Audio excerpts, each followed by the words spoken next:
بسم اللہ الرحمن الرحیم۔ اللہ تعالیٰ کی توفیق سے انشاءاللہ کسی وقت یہ بات کریں گے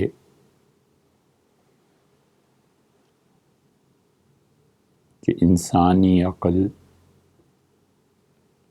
اور وہی دونوں کے اختلافات کیا ہیں اور دونوں کا دائرہ کار کیا ہے۔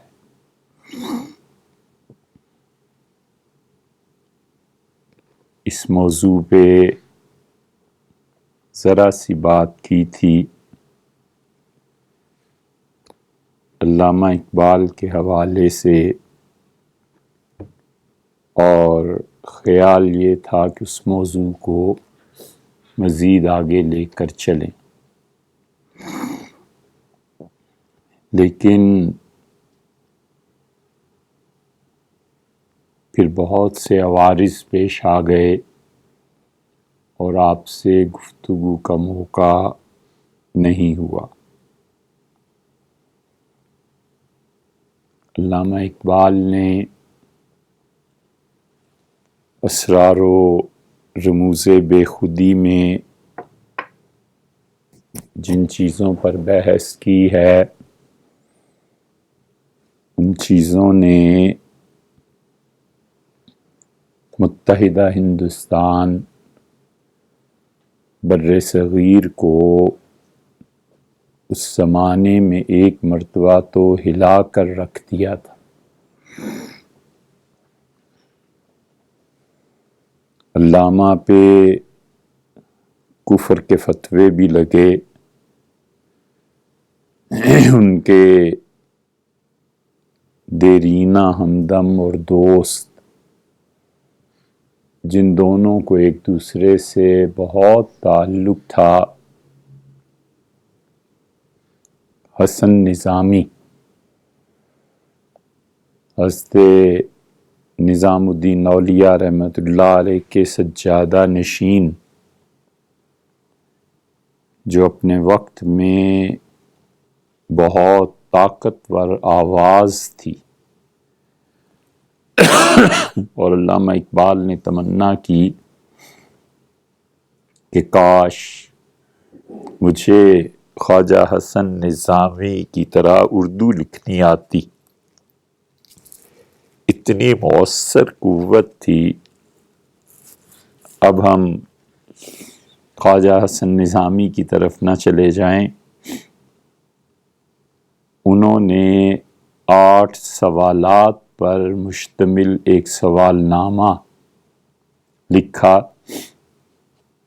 اور ہندوستان کے بڑے بڑے خانقاہوں اور مفتی حضرات کی خدمت میں بھیجا کہ جس شخص کے نظریات یہ ہوں یہ مسلمان بھی ہے کہ نہیں۔ علامہ اقبال نے خود اس کا جواب لکھا، اور پھر بہت چیزیں انہوں نے تحریر کی جو ہمیں 100% یقین ہے کہ بڑے بڑے اچھے لوگوں نے اس قضیے کو نہیں پڑھا کہ انہوں نے ان سوالات کے جوابات کیا لکھے۔ قصہ یوں ہوا کہ علامہ اقبال نے خواب میں ماں روم کو دیکھا اور صاحب مثنوی نے فرمایا کہ میرے بیٹے ایک مثنوی لکھو۔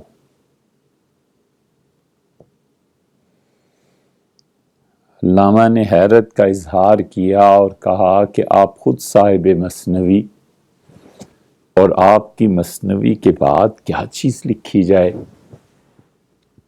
تو انہوں نے کہا نہیں، بس جو میں کہہ رہا ہوں وہ کرو، اور اصرار سے کہا کہ ایک مثنوی لکھو۔ علامہ اقبال نے خواب میں ہی انہیں جواب دیا، اور اسی لیے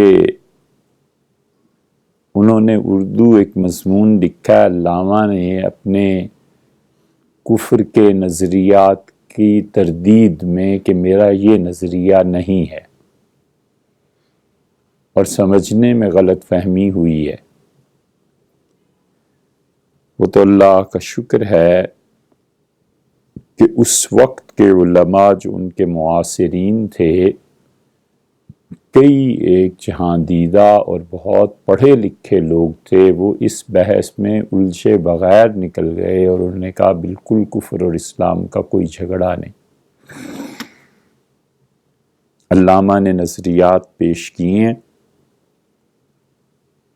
ایسے نظریات ہر دور میں ملتے ہیں، ہمیں پڑھنا چاہیے، تردید لکھنی چاہیے، تائید کرنی چاہیے۔ یہ کون سا مسئلہ ہے کہ کفر اور اسلام میں لایا جائے؟ تو علامہ نے اس اردو کے مضمون میں بھی لکھا کہ مثنوی میں نے نہیں لکھی، مجھ سے لکھوائی گئی ہے۔ اور لکھوائی جانے کا مطلب یہی ہے جو انہوں نے خواب میں ذکر کیا کہ میں آپ صاحب مثنوی اور میں نہیں لکھ سکتا، تو انہوں نے کہا نہیں تم لکھو۔ تو انہوں نے بڑی ہمت کی اور اپنے پیر و مرشد سے عرض کیا کہ آپ ہمیشہ خودی کے مٹانے کی بات کرتے ہیں، اور میں ہمیشہ خودی کے ہونے کی بات کرتا ہوں۔ میں لکھوں گا تو لا محالہ یہ چیز آپ کے خلاف جائے گی۔ تو انہوں نے کہا جو میں بات کرتا ہوں وہی تم کرتے ہو، اور جو تم بات کرتے ہو وہی بات میں کرتا ہوں، ہم دونوں میں کوئی فرق نہیں ہے، بس تم لکھو۔ تو علامہ نے خواب میں ہی مثنوی کے چند شعر ان کے سامنے کہے، اور معروم بڑے خوش ہوئے، اور وہ جب اٹھے ہیں تو وہ شعر علامہ اقبال کے اپنے ہی قلم سے ایک کاغذ پر لکھے ہوئے تھے۔ یہ بھی ان کے دوستوں کی روایت ہے، اور یہ کوئی اتنی بڑی چیز نہیں ہے۔ شاہ ولی اللہ رحمۃ اللہ علیہ کا حوالہ ہم اس لیے بہت دیتے ہیں کہ جتنے لوگ متفرق ہوئے ہیں امت میں، یہ جا کر شاہ صاحب پہ مل جاتے ہیں، بریلوی، دیوبندی، حتیٰ کہ بعض اہل تشیع اور اہل حدیث تو ہیں ہی ہیں، یہ سب جا کر شاہ ولی اللہ صاحب رحمۃ اللہ علیہ پہ مل جاتے ہیں۔ حدیث کی سند میں حضرت کا نام آتا ہے سب کے ہاں، اور حضرت اگر گمراہ تھے تو پھر اللہ ہی حافظ ہے باقیوں کا۔ تو یہ اتنی بڑی چیز نہیں ہے کہ عالم روحانیت سے مادیت میں منتقل کر لیا جائے کسی چیز کو، یہ بہت آسان ہے، کوئی مشکل نہیں۔ اور اس مادیت سے نکل کر روحانیت میں یہ اس کی نسبت زیادہ مشکل ہے۔ شاہ ولی اللہ صاحب رحمۃ اللہ نے لکھا ہے کہ کئی چیزیں، مثلاً یہ کہ خواب میں حضرت رسالت پناہ صلی اللہ علیہ وسلم نے مجھے اپنے 3 بال عنایت فرمائے، تو ایک میری ہتھیلی پہ تھا، ایک میں نے رکھ دیا، اور ایک سورہ یاسین جو میں پڑھتا ہوں اس جگہ رکھا، اور جب میں اٹھا اور تلاوت شروع کی تو سورہ یاسین میں وہ بال مبارک موجود تھا، اور میرے ہاتھ میں بھی موجود تھا۔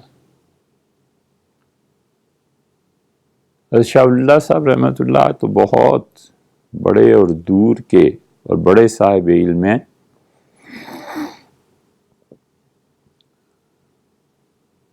آخری دور میں پورا دیوبندی مکتبہ فکر پورا، اور لاہور میں بہت سے بریلوی حضرات جس شخصیت پہ پہنچ کے متفق ہو گئے یا جھک گئے جس کی روحانیت کے سامنے، وہ مولانا احمد علی لاہوری رحمۃ اللہ علیہ تھے۔ اور مولانا احمد علی لاہوری رحمۃ اللہ علیہ ایسی شخصیت تھے کہ ان کے معاصرین علماء اور اولیاء اللہ سب ان کے بڑے ہونے پہ گویا متفق ہو گئے تھے۔ ہمارے شیخ مولانا ابو الحسن علی ندوی رحمۃ اللہ علیہ فرماتے تھے کہ میں جب بیعت ہوا تو مجھ سے فرمایا کہ میرے شیخ دین پور شریف میں زندہ ہیں، حضرت سے بیعت ہو جاؤ۔ تو میں دین پور گیا اور وہاں جا کر دین پور میں نے عجیب و غریب ماحول دیکھا کہ چند گھر تھے، چند جھونپڑیاں تھیں، اور خس اور چھپر جیسے ڈالتے ہیں ایسے لوگ تھے، اور اپنی اپنی جھونپڑی میں اپنی اپنی جگہ میں بیٹھ کے اللہ کو یاد کرتے رہتے تھے۔ بس 24 گھنٹے میں ایک بڑا پیالہ بھات کا ملتا تھا، یعنی موٹے چاول ابلے ہوئے، بس کھانا بھی ہے اور پینا بھی ہے، اور 24 گھنٹے پھر اللہ کی یاد تھی، ذکر تھا، یہی چیزیں تھیں۔ دین پور شریف میں اللہ کے ذکر کے علاوہ کوئی چیز نہیں تھی، بڑے مجاہدے کی زندگی تھی در حقیقت۔ اور مولانا احمد علی صاحب لاہوری رحمۃ اللہ علیہ نے اس مجاہدے میں اس بھٹی سے نکل کر پھر اپنا کام شروع کیا تھا۔ اور مولانا علی میاں صاحب رحمۃ اللہ علیہ فرماتے تھے جب میں دین پور شریف گیا تو اتنا ذکر کا غلبہ تھا لوگوں پہ کہ کئی مرتبہ مغرب کے بعد، عشاء کے بعد، رات کو، دن کو، لوگ گلیوں میں جو پھرتے تھے، کہیں آتے جاتے تھے،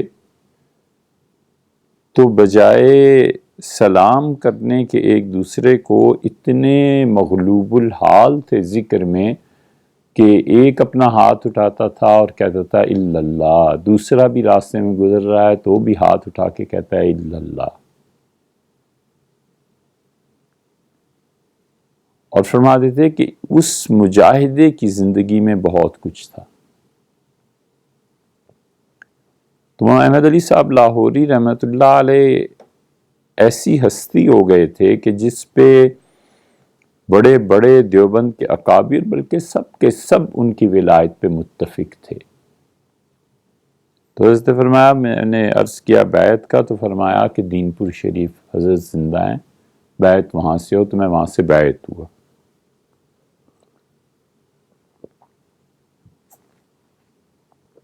اور پھر میں لاہور آیا تو مجھے ایک دن فرمایا میرے ساتھ چلو،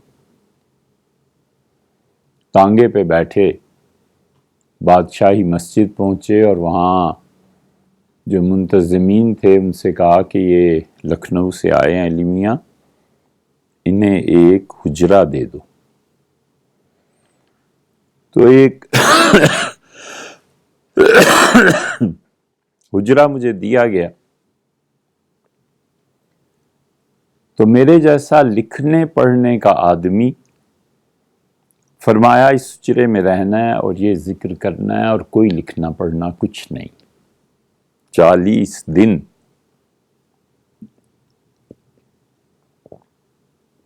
آنکھیں ترس گئیں کہ کسی کاغذ کو دیکھوں اور کسی تحریر کو پڑھوں۔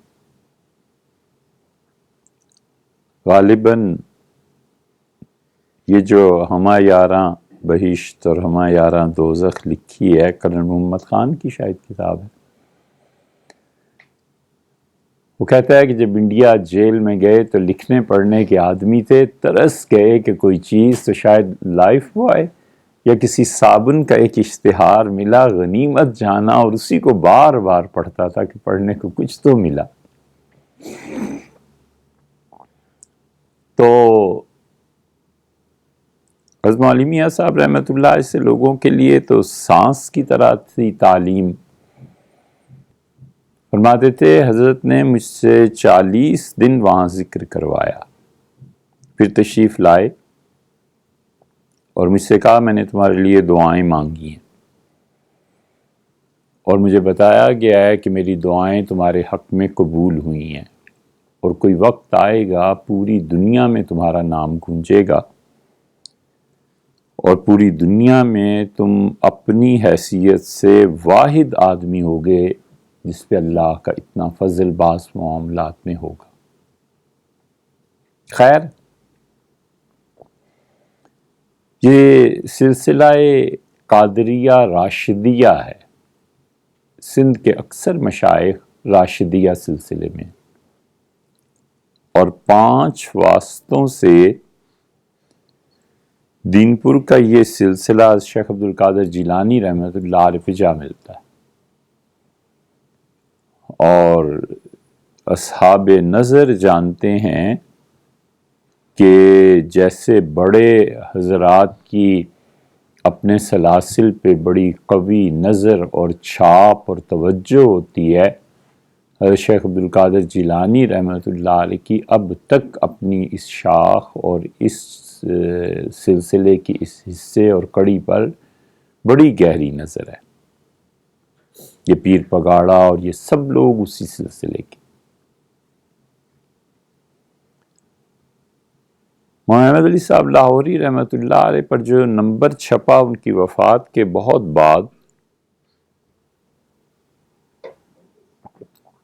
ان میں وہ لوگ جو حضرت کے درس میں جاتے تھے، درس قرآن ان کا بہت مشہور ہوا.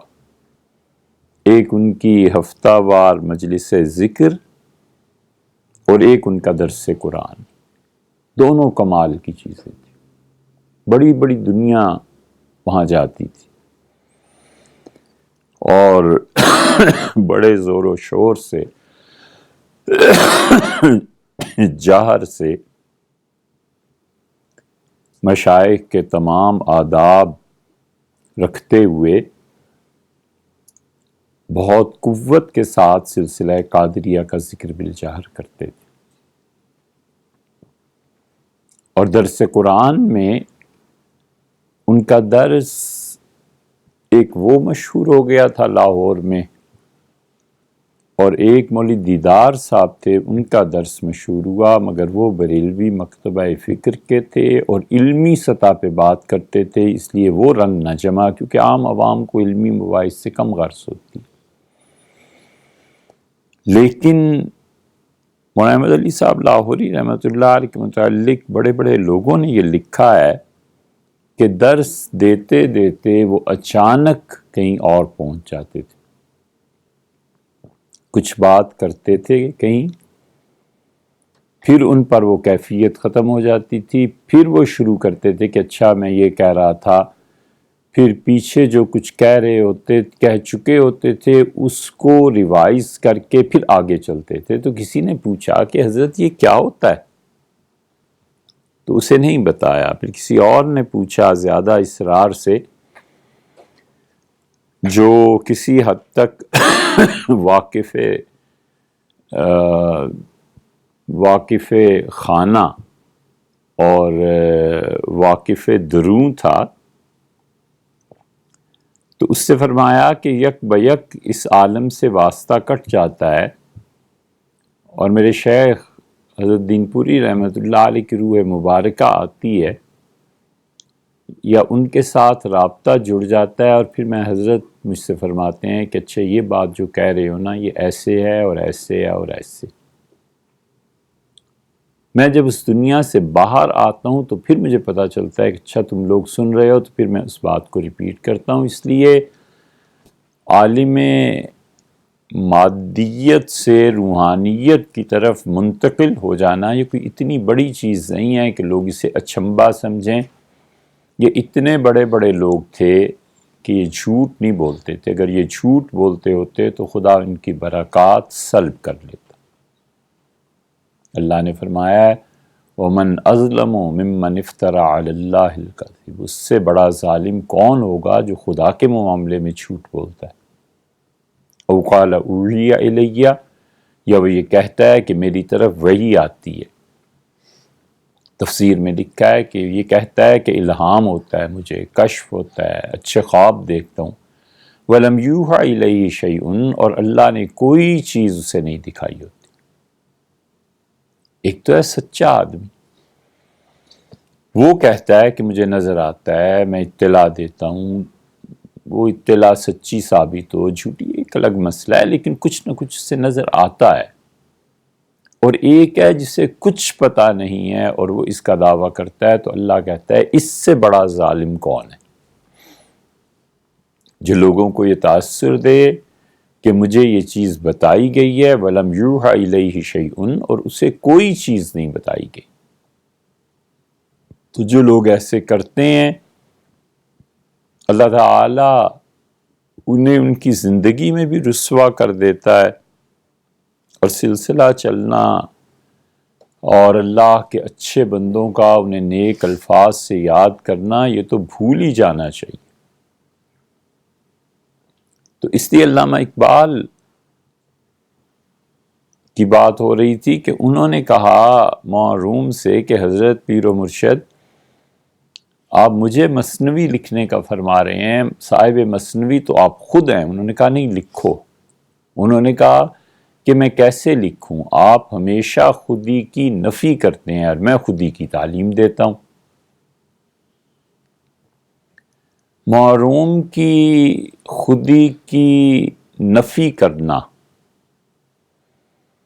اور علامہ اقبال کا خودی کی تعلیم پر زور دینا، یہ دو چیزیں ایک جمعے کے بیان میں ہم نے مکمل طور پہ کافی حد تک اس کی تشریح کی ہے، ریکارڈڈ ہے کہ کس معنی میں یہ اللہ کا عین دین ہے کہ خودی کی نفی کی جائے، اور کس معنی میں کر کے یہ عین دین ہے کہ خودی کا اقرار کیا جائے۔ تو علامہ کہتے ہیں کہ میں نے پھر مثنوی کہنی شروع کی، تو اگر یہ مان لی جائے ان کے دوستوں کی روایت کہ جب میری آنکھ کھلی تو میرے اپنے قلم سے لکھے ہوئے مثنوی کے اشعار موجود تھے، تو بھی ٹھیک ہے، کوئی ایسی بات نہیں۔ اور یہ نہ مانا جائے کہ علامہ نے یہ کہا ہی نہیں، لوگوں نے مبالغے میں کیا ہے، تو بھی ٹھیک ہے، لیکن علامہ نے مثنوی لکھی، اور مثنوی ان کی، پھر علامہ نے خط لکھا اپنے دوستوں کو کہ اس طرح ہوا ہے اور میں نے مثنوی لکھی ہے، اور اس کا نام تجویز کرو کہ کیا رکھنا چاہیے۔ وہ اپنی کتابوں کے نام دوسروں سے رکھواتے تھے، تو ان کے دوست ہمایوں رسالے والے عبد القادر بہت بڑی شخصیت تھی، مدت ہو گئی، شاید کوئی 13-14 سال ہو گئے، 2006-07 میں ہم نے عبد القادر پہ ایک بیان ریکارڈ کرائے، اور 2-3 شاید کرائے تھے۔ با کمال شخصیت تھی، با کمال شخصیت تھی، اس شخص کا کوئی احسان نہ ہوتا، تو بس یہ کافی تھا کہ انہوں نے اس امت کو اقبال دیے۔ علامہ جب معاشی حالات سے بہت تنگ آ گئے تو ایک مرتبہ انہوں نے طے کر لیا کہ میں شاعری نہیں کروں گا اور اپنی پریکٹس کی طرف توجہ دوں گا، اور یہ شروع کر دیا انہوں نے۔ وہ 10 تاریخ تک مقدمے لے لیتے تھے، اور 10 تاریخ کے بعد 11 کو بھی کوئی آیا تو نہیں لیتے تھے، کہتے تھے بس اب میرے لیے مہینے بھر کے لیے کافی۔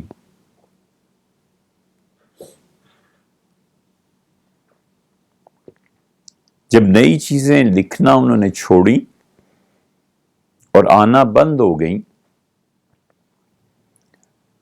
تو یہ عبد القادر ہی تھے جس نے اصرار کیا کہ نہیں یہ نہ کرو اور لکھو، اس کی بھی نہیں مانی۔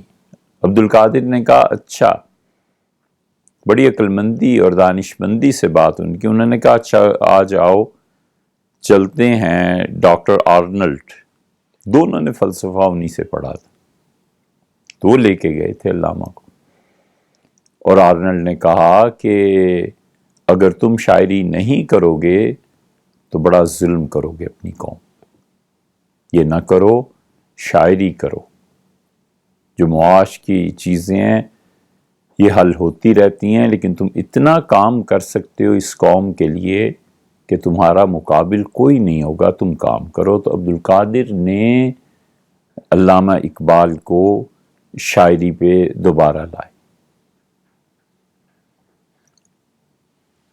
تو علامہ اقبال کے مستقل نظریات عقل کے بارے میں،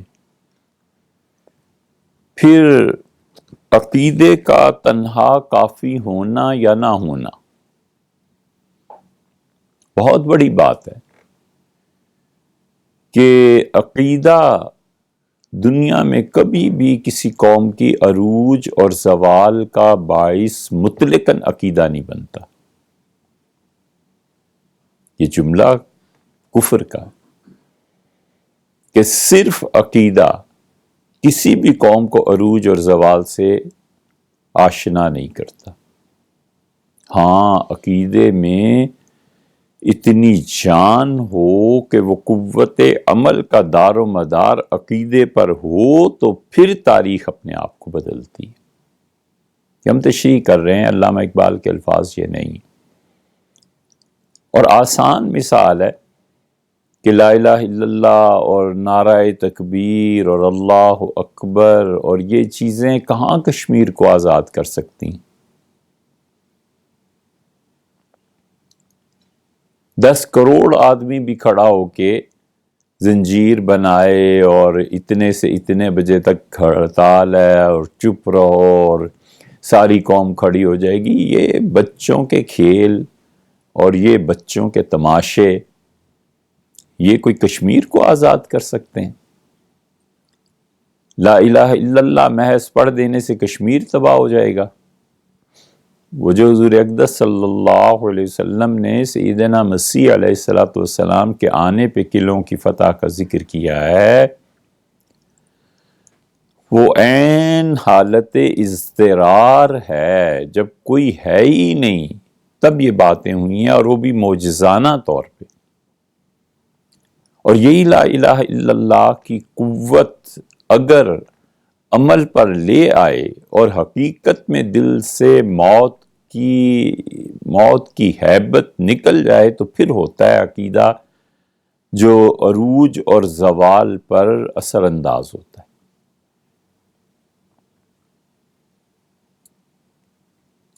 اسی لیے مسلمانوں کا عراق کی فتح میں ایک ایسا مرحلہ پیش آیا کہ ایرانی جب بھاگے تو جو ان کی حکومت تھی اس نے ان بگوڑوں کو پکڑا اور کہا کہ تم ان انسانوں کے سامنے سے ہٹ گئے، یہ بھی تمہارے ہی جیسے تھے، ایسے ہی اسلحہ ان کے پاس، کیوں؟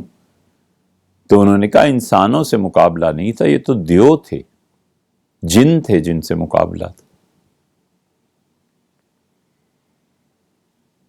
بعض ایسے لوگ جن کے بارے میں اطمینان ہے کہ وہ سچ بولتے ہیں اور ان کی رسائی بھی بہت اندر تک تھی، یہ جب انڈین پائلٹ گرفتار ہوا ہے ابھی کچھ عرصہ پہلے، تو انہوں نے کہا وہ دن اور راتیں ایسی تھیں کہ ہمیں لگتا تھا کہ اس ملک کا نظام کسی اور قوت نے سنبھال لیا ہے، یہ ہمارے بس سے اوپر کی باتیں ہو گئی ہیں، اللہ کی مدد ایسی آئی۔ یہ ان لوگوں نے کہا ہم سے۔ تو علامہ اقبال کا کہنا یہ تھا کہ عقیدہ جب تک کہ قوت عمل نہ بنے، اس میں تبدیل نہ ہو، تاریخ میں مؤثر نہیں ہوتا۔ ان کے مستقل نظریات ہیں تعلیم کے بارے میں، ان کے مستقل نظریات ہیں عشق کے بارے میں۔ تو خیال تھا کہ ہم آج آپ سے بات کرتے کہ علم اور عشق یہ دونوں کے دائرہ کار کیا ہے، خاص طور پہ جب عقل انسانی یہ بتاتی ہے کہ وہی نبوت، غیب، خواب، کشف، دعا یہ سب چیزیں بیکار ہیں۔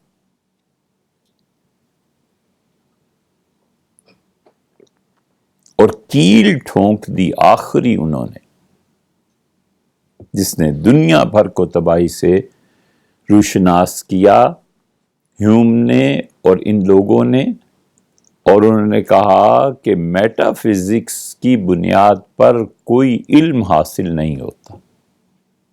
بس ان کا جتنی چیزیں میٹا فزکس سے تعلق رکھتی ہیں، دعائیں ہیں، خواب ہیں، کشف ہے، الہام ہے، وحی ہے، خدا کی طرف سے غیبی رہنمائی کے دعوے ہیں، جو بسا اوقات کوئی نیک اور متقی آدمی، کوئی بڑے عہدے کا آدمی کوئی ایسی بات کرتا ہے جس کو زندگی بھر کبھی خواب نظر نہیں آئے، اسے ایک خواب آ جاتا ہے اور اس میں اس کی مستقبل کے لیے یا پیشن گوئی ہوتی ہے یا اس کی اولاد یا وغیرہ وغیرہ، تو یہ سب بیکار باتیں ہیں، ان کی بنیاد پر علم نہیں ہے۔ یہ ایسی چیز تھی جس نے ریڈ لائن کھینچ دی اور دنیا نے اس نظریے کو اپنایا، اور جب بری طرح مات کھائی اور منہ کی کھانی پڑی تو اب پلٹیں اس بات کی طرف کہ میٹا فزکس علم کی ایک صحیح ترین بنیادوں میں سے ایک بنیاد یہ بھی ہو سکتا ہے۔ اس لیے ہمارے خیال میں یہ تھا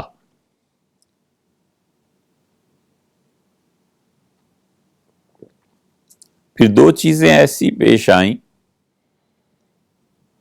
کہ اس سے باہر نہیں نکل سکے۔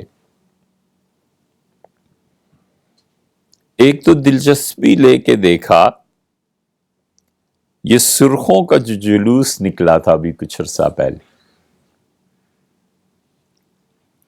سرخ رومال باندھے ہوئے اور ایک لڑکے کو یرغمال بنائے ہوئے،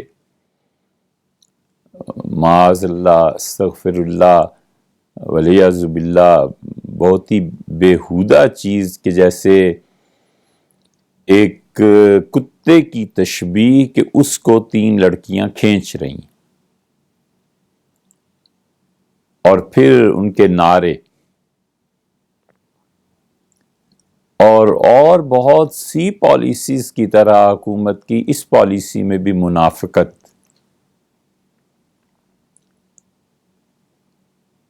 ان کی اکثر پالیسیز دیکھ لیں نفاق پہ مبنی، اور بے سرے لوگ، کوئی کچھ کہتا ہے، کوئی کچھ کہتا ہے، کوئی کچھ کرتا ہے، کوئی کچھ کہتا ہے۔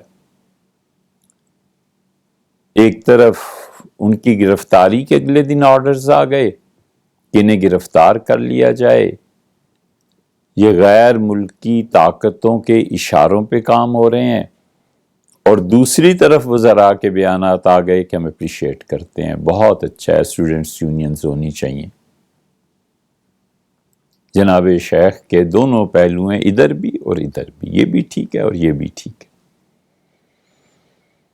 اگر یہ کہا جائے کہ یہ تم لوگوں نے غلط کام کیا، تو کس کا غلط کام کیا بھائی؟ ہم تو کہتے ہیں مبارکباد کے قابل ہیں اسٹوڈنٹس یونین۔ اگر کہا جائے کہ صحیح کام کیا ہے تو بھائی ہم نے کب کہا صحیح کام کیا؟ ہم تو کہا گرفتار کرو ان ظالموں کو۔ یہ عملاً کھلی ہوئی منافقت ہے، یا پھر منافق جب کوئی آدمی ہوتا ہے تو صبح اس کے سینگ نکل آتے ہیں؟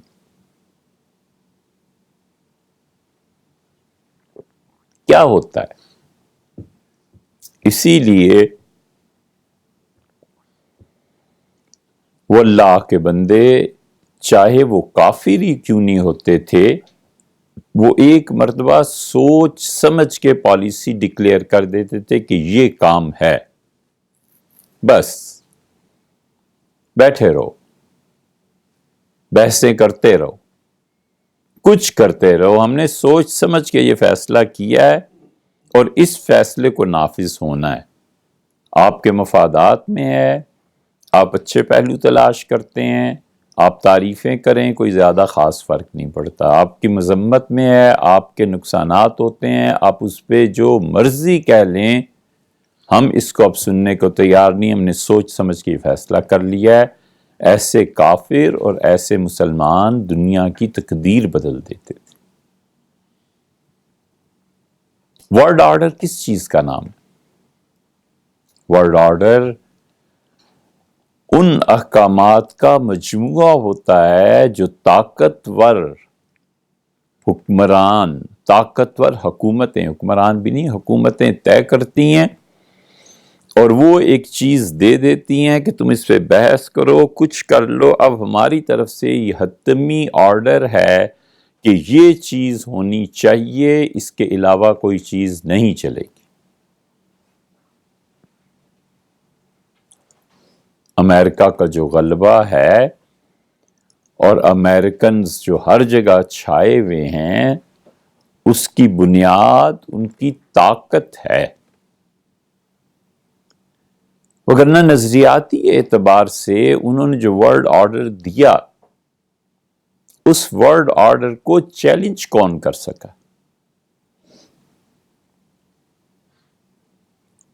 انہوں نے بہت سوچ سمجھ کے 2 صدیوں سے زیادہ کا منصوبہ بنایا ہے. یہ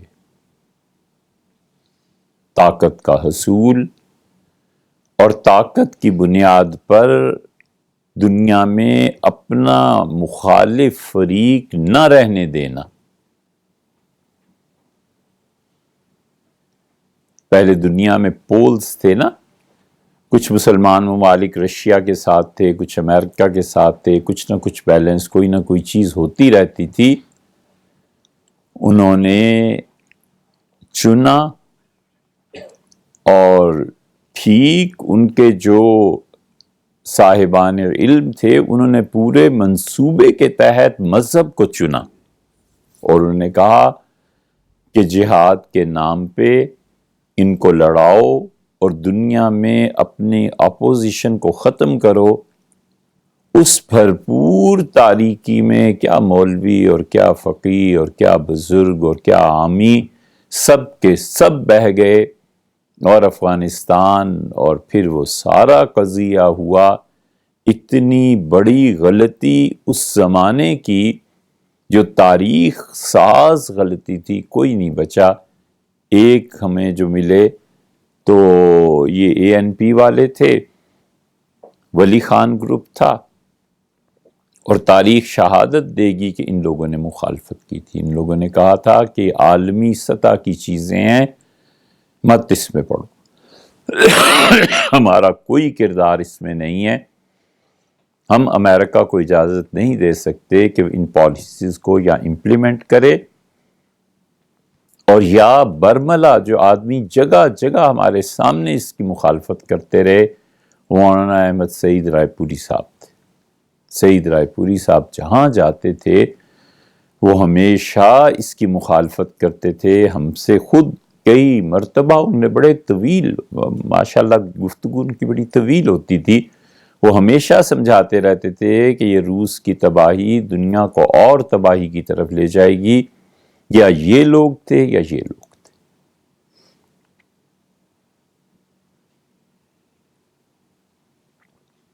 اور تیسرا طبقہ وہ سیکولر تھے، کیونکہ وہ تو رشیا ہی کا ایک گویا حصہ تھے. وہ لوگ اس کو کہتے تھے. لیکن امریکہ نے بہت سوچ سمجھ کے، اگر اس کیمپ کے ہوتے تو داد دیتے کہ کیسی تاریخی غلطی انہوں نے کروائی. اور سب کروانے کے بعد اینڈ آف ہسٹری، ایسی کتابیں اور لٹریچر انہوں نے دنیا کو دیا کہ اب دنیا میں ایک ہی تہذیب پرورش پائے گی، اور وہ تہذیب امریکن. انہوں نے اپنے افکار کو پھیلایا، اور انہوں نے جدیدیت کا وہ نظام جو صدیوں سے چلا آ رہا تھا اس کی ترویج کو مزید ترقی دی۔ جدیدیت کے نظام میں وہ پورا ایک نظام ہے، اور ایسا نظام ہے ماڈرنزم، جدیدیت، انلائٹنمنٹ، یہ لفظ بہت استعمال کرتے تھے مشرف صاحب، جو مشرف کے خلاف اٹھ کھڑے ہوئے تھے۔ اب اپنا اقتدار جب آیا تو انہوں نے ہی روک دیا کہ مشرف کو کچھ نہ کہو۔ عجیب تضادات، اور انلائٹنمنٹ کے الفاظ انہیں ہوا بھی نہیں لگی اس کی، لیکن پورے کا پورا نظریہ اس بات پر قائم ہے کہ بنیادی طور پہ اس کائنات میں جو تصور ہے زندگی کا وہ بدلو۔ ایک ہے روایت کا علم، اور روایت کے علم میں ہمیشہ تین چیزیں رہیں جب سے یہ کائنات اللہ نے بنائی اور انسانوں کو شعور بخشا ہے۔ تین چیزوں کا علم ہر تہذیب میں رہا ہے، اور اس کے علاوہ دنیا کبھی بھی نہ امن پا سکی ہے نہ پائے گی۔ ان تین روایات میں، ان تین چیزوں میں بنیادی طور پر انلائٹنمنٹ نے، بنیادی طور پر سرمایہ دارانہ نظام نے ایک پر بالکل انہوں نے تیغ چلا دی ہے، اس کو اکھاڑ کے رکھ دیا ہے، اور دنیا ہمیشہ اچھائی میں رہی جب تک وہ انسان اور خدا اور شعور ان تین چیزوں کو وہ دیکھتے رہے۔ میں خود کیا ہوں، میرا شعور مجھے کس چیز کی دعوت دیتا ہے، اور جو کچھ بھی اس شعور کے نظام کے تحت ہے اس کی اور اللہ کی نسبت کیا ہے۔ یہی وہ چیز ہے جو انسانوں کو کامیاب بھی کرتی ہے، یہی وہ چیز ہے جس کی صوفیہ بھی دعوت دیتے رہے اور نبوت بھی دعوت دیتی رہی۔ تم ایک ہیومن بینگ ہو، انسان ہو، پانی چاہیے، پیاس لگ رہی ہے، پینا ہے، بالکل ٹھیک ہے، پانی کا گلاس آ گیا۔ اب پینا کیسے ہے؟ ایک بچہ ہے جس کے ذہن میں یہ ہے کہ شریعت نے مجھے یہ بتایا ہے کہ میں پانی بیٹھ کے پیوں، یہ بیٹھ کے پانی پیتا ہے۔ اور ایک بچہ ہے جس کو پیاس لگی ہے، پانی کا گلاس آیا اور اس نے کوئی پرواہ نہیں کی کہ بیٹھا ہوں کہ کھڑا ہوں، لیٹا ہوں کہ سواری پہ ہوں، پانی پاک ہے کہ ناپاک ہے، بس پیاس بجھانی۔ اس میں اور اس میں بنیادی فرق یہ جو اللہ کی بات ہے نا سوچنی کہ مجھے بیٹھ کے پانی پینا ہے، یہ فرق ڈالتی ہے، یہ بتاتی ہے کہ وہ کس کیمپ سے ہے، یہ بتاتی ہے کہ وہ کہاں جڑا ہوا ہے، یہ بتاتی ہے کہ اس کا نقطہ نظر کیا ہے، یہ بتاتی ہے، اور اس کی پوری زندگی۔ اور آہستہ آہستہ یہی افراد جب معاشرہ بنتا ہے تو پورے معاشرے کی تشکیل کر دیتے ہیں کہ ہمارا تعلق کہاں سے۔ یہ اتنا طاقتور عنصر ہے کہ پوری تہذیب کا فیصلہ ہو جاتا ہے۔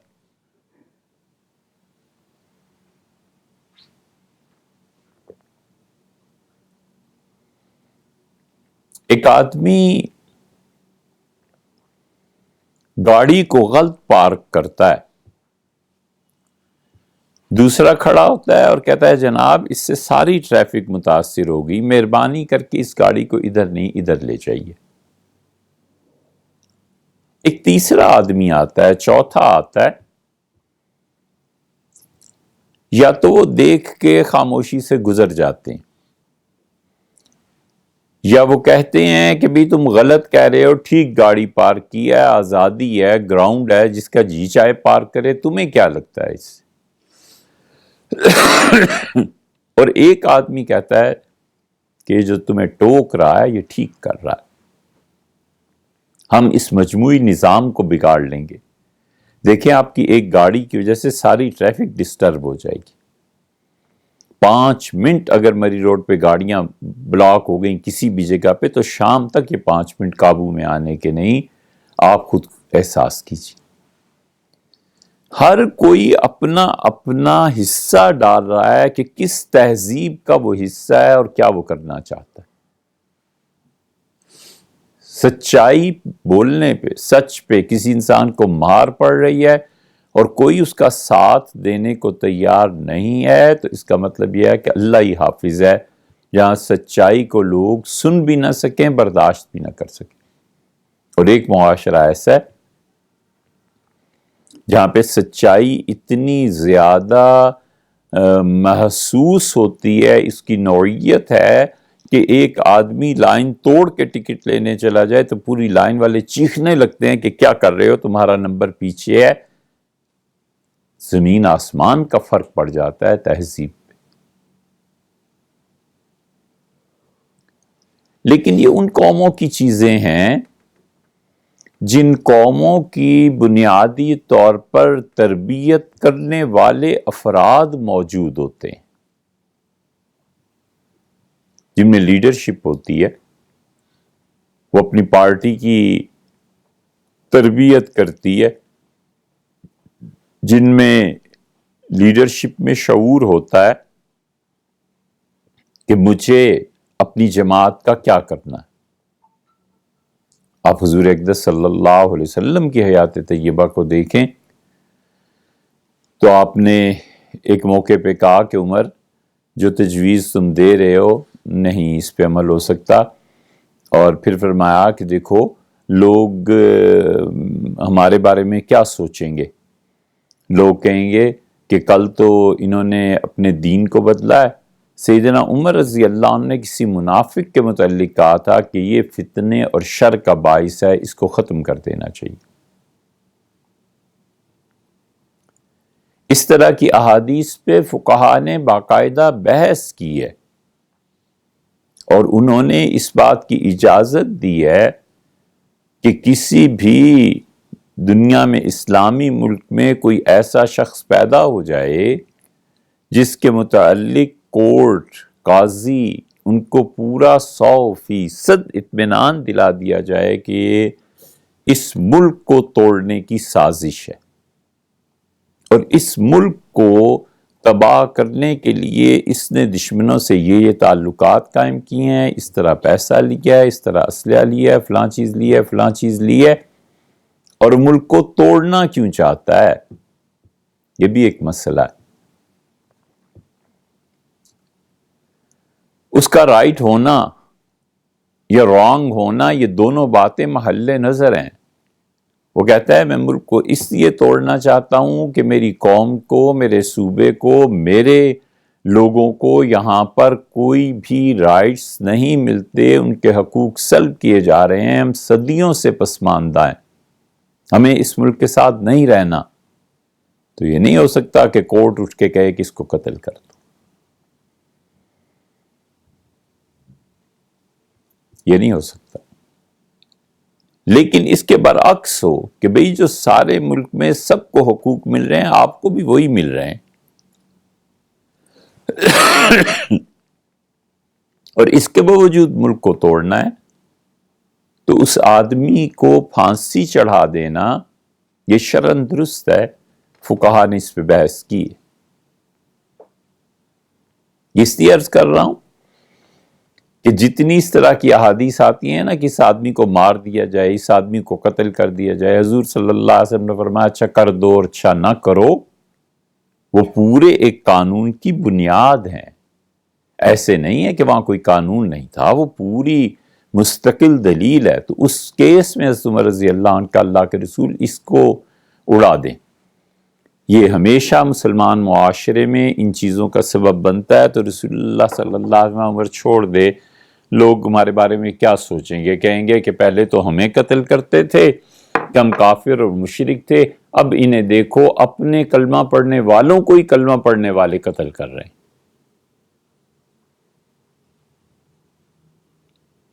عائشہ رضی اللہ عنہ سے بیت اللہ کی تعمیر کے متعلق فرمایا کہ میرا جی چاہتا ہے کہ بیت اللہ کو ایسے تعمیر کروں جیسے جد امجد سیدنا ابراہیم علیہ السلام نے کیا تھا۔ پھر فرمایا عائشہ میں اس لیے نہیں کرتا کہ لوگ کہیں گے کہ کل ہمارا دین بدلا ہے، لو اور آج خدا کا گھر بھی ختم کر دیا ہے، نیا بنا رہے ہیں۔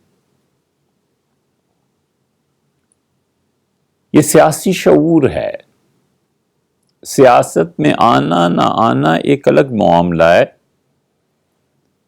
لیکن سرے سے جن علماء میں سیاسی شعور پایا ہی نہیں جاتا، وہ جو دروازہ بند کر کے تہجد پڑھتے ہیں نا رات کی تاریکی میں، انہیں اس کی بھی فکر کرنی چاہیے کہ اس پہ بھی اگلے راضی نہیں ہوں گے۔ اب دور آ رہا ہے، آ گیا ہے کہ مذہب پہلے تو یہ تھا، تو جو ہم بات کر رہے تھے کہ تم ہو اور خدا ہے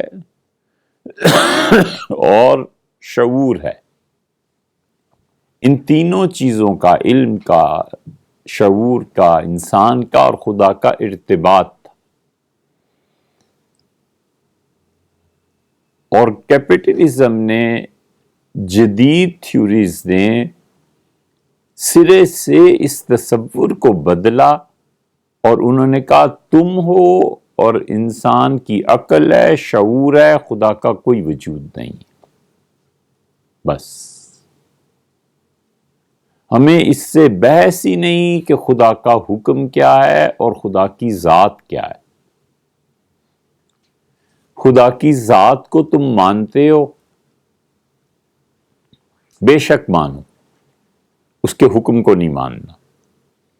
اگر اس کے حکم کو مانو گے اور سوسائٹی میں اس کے حکم کا پرچار کرو گے تو ہم تمہاری مخالفت کریں گے۔ خدا ہے نہیں ہے تمہارے ڈرائنگ روم میں جو مرضی ہوتا رہے، تم خدا کو مانتے ہو مانو، نہ نہیں مانتے نہ مانو۔ یہ اس کیپٹلزم کی، اس سرمایہ داری کی بنیاد ہے۔ اور چونکہ تم خدا کو مانتے ہو تو وہ چیزیں جو خدا کے ماننے سے کنزیومر کو فائدہ دیتی ہیں یا نہیں دیتی، اس سے سرمائے کے اتار چڑھاؤ میں کمی آتی ہے۔ ہم کسی ایسی چیز کو مارکیٹ میں لانے کے لیے تیار نہیں ہیں جس کو خدا منع کرتا ہو۔ خدا جب منع کرتا ہے تو کیا ہم مارکیٹ کو چھوڑ دیں؟ نہیں، مارکیٹ میں ہم ہر طرح کی چیز لائیں گے۔ تم خدا کو مانو نہ مانو تمہارا مسئلہ، اس کا آرڈر ہم نہیں چلنے دیں گے۔ خدا منع کرتا ہے کہ شراب نہیں بیچنی، ٹھیک ہے، تمہارا عقیدہ ہے۔ خدا ہے، اچھا بھئی ہے، وہ کہتے ہیں اس حد تک ٹھیک ہے، تمہاری مرضی، مانتے رہو۔ اب اگلا سٹیپ کہ خدا کہتا ہے کہ شراب نہ بیچو، کیپٹلزم کہتا ہے ہم اس کو نہیں مانتے، اس لیے کہ سرمایہ داری میں نقصان پہنچتا ہے، کنزیومر کم ہوتے ہیں، گاہک کم ہوتے ہیں۔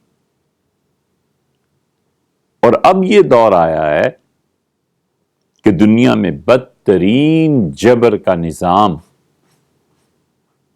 سب سے زیادہ جبر کا نظام جس کے سامنے بے بس ہیں لوگ، ذبح کر دیے گئے ہیں، اور حریت اور آزادی اور اس آزادی کے لمبردار بولتے کیوں نہیں؟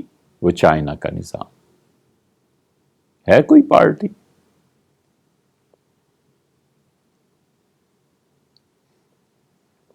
کوئی جلوس نکل سکتا ہے، کوئی احتجاج کر سکتا ہے، اف اور چوں کے دو لفظ نہیں کہہ سکتا۔ اور اب ایسا نظام انہوں نے باندھا ہے کہ آہستہ آہستہ ہر گھر میں وہ نوکر تقسیم کر رہے ہیں کہ یہ آپ کی خدمت کے لیے ہم چائنا کو مزید بہتر بنانے کے لیے ہر گھر میں ایک خادم دیں گے، خادمہ دیں گے، اور وہ خادم اور خادمہ وہ پھر بتائے گی گورنمنٹ کو کہ اندرون خانہ خدا کے احکامات پر کتنا عمل کیا جاتا ہے۔ ان کے گھر میں تلاوت ہوتی ہے، ان کے گھر میں نماز پڑھی جاتی ہے، ان کے گھر میں کون کون آتا ہے۔ کوئی بھی مذہب، کوئی بھی ازم قابل تسلیم نہیں ہے۔ اب کہاں گئی آزادیاں؟ اب کہاں گئی وہ جو دیگر ممالک میں شور مچاتے ہیں، جمہوریت اور ڈیموکریسی؟ اب کہاں گئی حریت فکر؟ اب کہاں گئے وہ سرخ رومال اور وہ نعرے؟ بدترین نظام جبر کا وہ قائم ہے، اور بول اس لیے نہیں سکتے کہ انہوں نے اپنے نظام کو پوری قوت اور شدت کے ساتھ نافذ کیا۔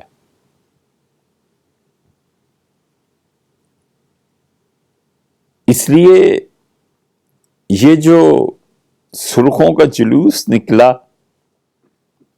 اسے بڑی دلچسپی سے مختلف ذرائع سے دیکھا، خبریں پڑھی، اور تھوڑا سا افسوس بھی ہوا۔ افسوس اس بات کا کہ ان سرخوں کو خود نہیں پتا تھا کہ ہم کیا کرنے چلیں۔ کسی نے چابی گھما دی پیچھے سے، اور وہ چابی گھمانے سے وہ موٹر سائیکل چل رہا ہے یا گڑیا ناچ رہی ہے یا کیا ہو رہا ہے۔ یہ چابی دوسروں کی دی ہوئی تھی۔ ایسے لوگ نہیں تھے جو نظریاتی طور پر کسی چیز پر جد و جہد کرتے ہیں، جمتے ہیں، لڑتے ہیں، مار کھاتے ہیں۔ انہیں پتا ہوتا ہے کہ ہمارے پاس نظریہ کیا ہے۔ وہ بات ہی ختم۔ اس لیے کہ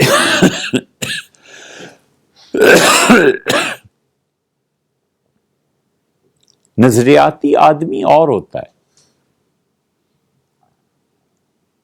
کئی ایک نے پوچھا، باقاعدہ اس جلوس میں جا کر انٹرویو لیے کہ تم کیوں آئے ہو؟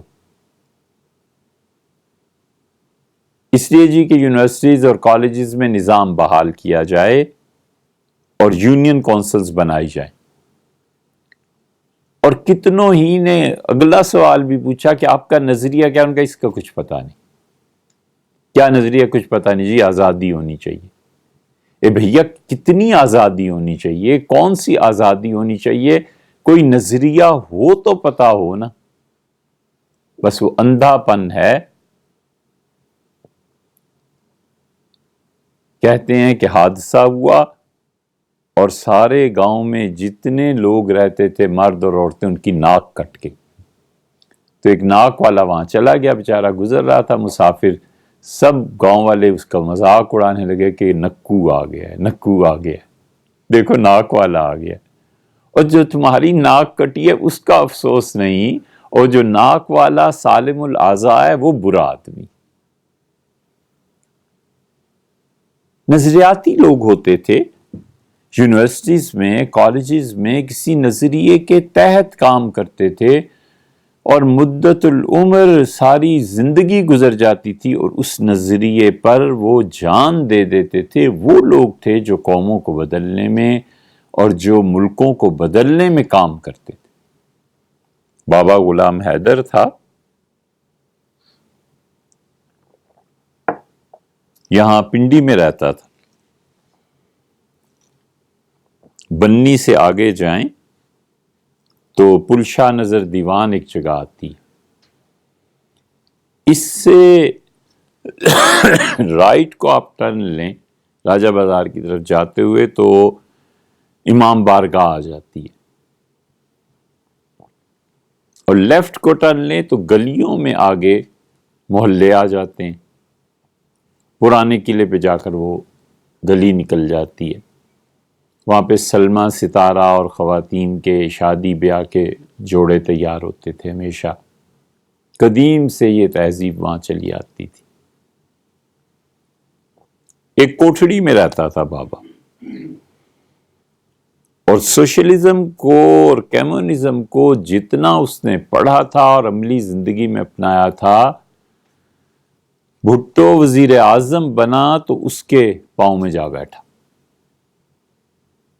وہ اتنا نظریاتی آدمی تھا کہ بھٹو وزارت عظمیٰ سے اٹھ کے وہاں گیا، اور ایک آدھ مرتبہ نہیں، کئی مرتبہ رات کو جاتا تھا، بابا سے ملتا تھا، اور بابا کو ہم نے دیکھا، وہ عجیب آدمی تھا، دین مذہب اس کے مخالفت میں بھی بات بڑے ڈھنگ سے کرتا تھا۔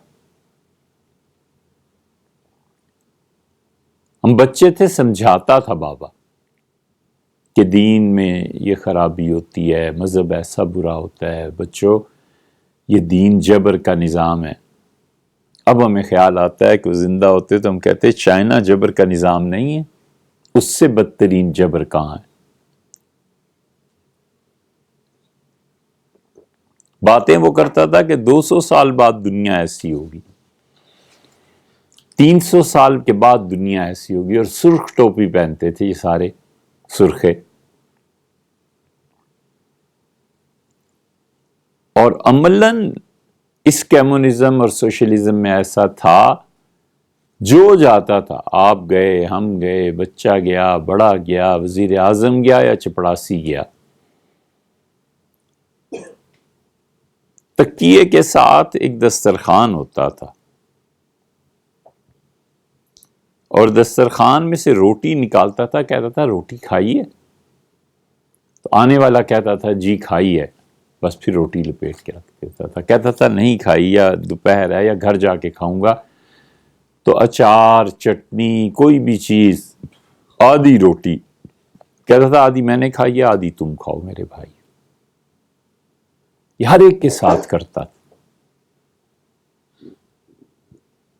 کوئی بھی بات کرتا تھا تو کہتا تھا پہلے بتاؤ روٹی کھائی ہے، پیٹ بھرا ہوا ہوگا نا تمہارا، تو پھر ہم ایک دوسرے کو سمجھ سکیں گے۔ یہ گویا عملاً ایک کمیونزم کی تربیت تھی کہ روٹی کے لیے بات کرنی ہے، سب سے پہلے کھانا ہے، رزق ہے۔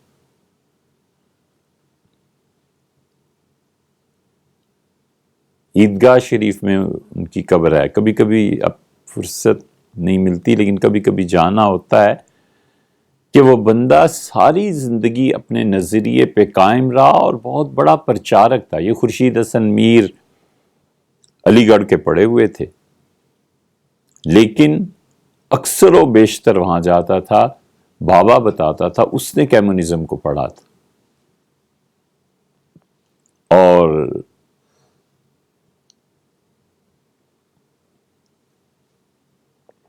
سبط حسن رضوی، یہ اتنے بڑے بڑے کمیونسٹ وہاں جا کے ایسے بیٹھتے تھے جیسے پیر و مرشد۔ وہ ایک نظریاتی تعلیم تھی، ذہن بنانا تھا۔ یہ اے این پی والے بڈھے ذہن بناتے تھے سیکولرزم کا،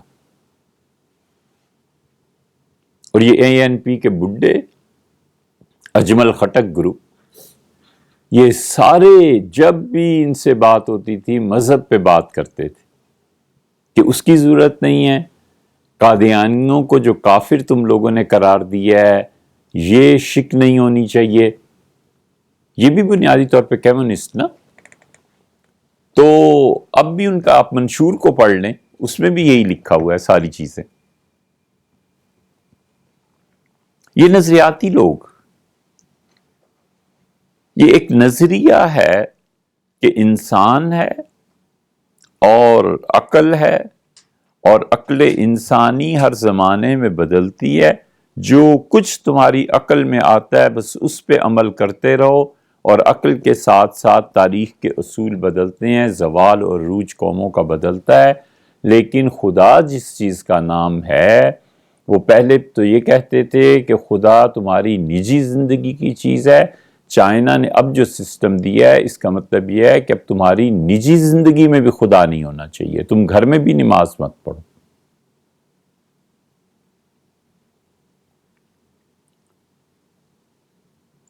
اور امریکہ وہ چونکہ اس نظام کا حامی ہے جس میں اصل چیز سرمایہ ہے، کیوں کہتے ہیں صرف ایک چیز کا شعور کافی ہے، اور وہ سرمایہ ہے اور طاقت ہے۔ اگر طاقت کے مالک ہو تو دنیا میں جو چاہو تم کرو، کوئی تمہیں پوچھنے والا نہیں ہے۔ سرمایہ دارانہ نظام کو زک نہیں پہنچنی چاہیے۔ غریبوں کا خون چوسنا، قوموں کا خون چوسنا، لوگوں کو آپس میں لڑانا، اسلحے کی فیکٹریاں چلانا، لوگوں کے خون سے اپنے ممالک کی فصلوں کو سیراب کرنا، یہ سب ان کے ہاں ہے۔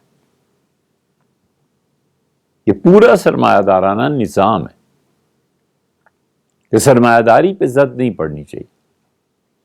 بی سی سی آئی اور دنیا میں مختلف پروجیکٹ جو معاش کے ہیں امریکہ کی، اسی لیے آپ دیکھیں ہر ملک میں دو چیزوں پہ وہ نظر رکھتا ہے اور پوری طرح چوکنا ہے اور داد دینی چاہیے اس معنی میں کر کے کہ کسی بھی نظام کے محافظ جب اتنے زیادہ چوکنے ہوتے ہیں تو اس نظام کو مٹانے کے لیے بھی کتنی طاقت اور کتنی صدیاں درکار۔ وہ ہر جگہ دیکھتے ہیں کہ کیا پڑھایا جا رہا ہے، تعلیم کا کیا نظام ہے۔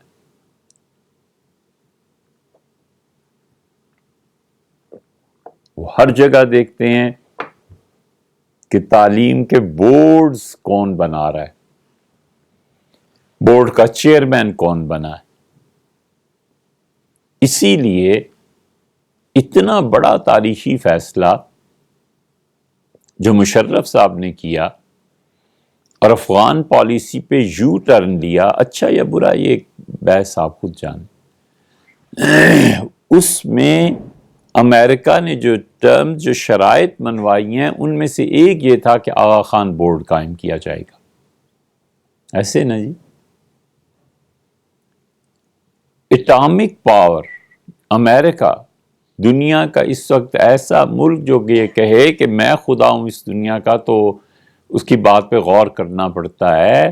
اس کو اتنے بظاہر چھوٹے سے مسئلے پہ کہ کون سا بورڈ ہمارے بچوں کا امتحان لے گا، یہ ہے نظر، اور قومیں اسی طرح اٹھتی ہیں اور قوموں کے عروج و زوال میں یہ چیزیں کاؤنٹیبل ہیں۔ اس لیے دنیا میں ہر جگہ وہ دیکھتے ہیں کہ تعلیم کا نظام کیسا چل رہا ہے، اور دوسرے وہ دیکھتے ہیں کہ اکانومی کیسے چل رہی ہے۔ اس لیے کہ قوموں کے لیڈرشپ اور لیڈرز ان کی تربیت کرتے ہیں، اپنی قوموں کو بتاتے ہیں۔ اس لیے امریکہ کا پورا آپ نظام دیکھ لیں، اس میں غریبوں کے لیے کیا گنجائش ہے۔ اگر تم اپنا علاج کروا سکتے ہو، انشورنس کروائی ہے ٹھیک ہے، نہیں کروائی اور تم تنہا ہو مرو، نہیں ہیں سہولتیں، جو مرضی کرو۔ ان کا نظام کہتا ہے ہم نے کوئی ٹھیکہ تھوڑی لے رکھا ہے غریبوں کا کہ ہم انہیں پالتے رہیں اور یہ مر جائیں۔ تو اس لیے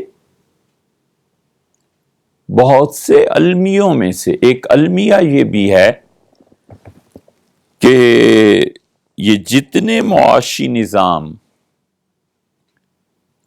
اور یہ جتنے بھی دیگر نظام ہائے حیات ہیں ہماری اس موجودہ دنیا میں، اب اس ماڈرن سوسائٹی کی بات کر رہے ہیں، کسی ملک میں کوئی چیز ممکن نہیں ہے جب تک کہ پولیٹیکلی اسٹیبلشڈ کنٹری نہ ہو۔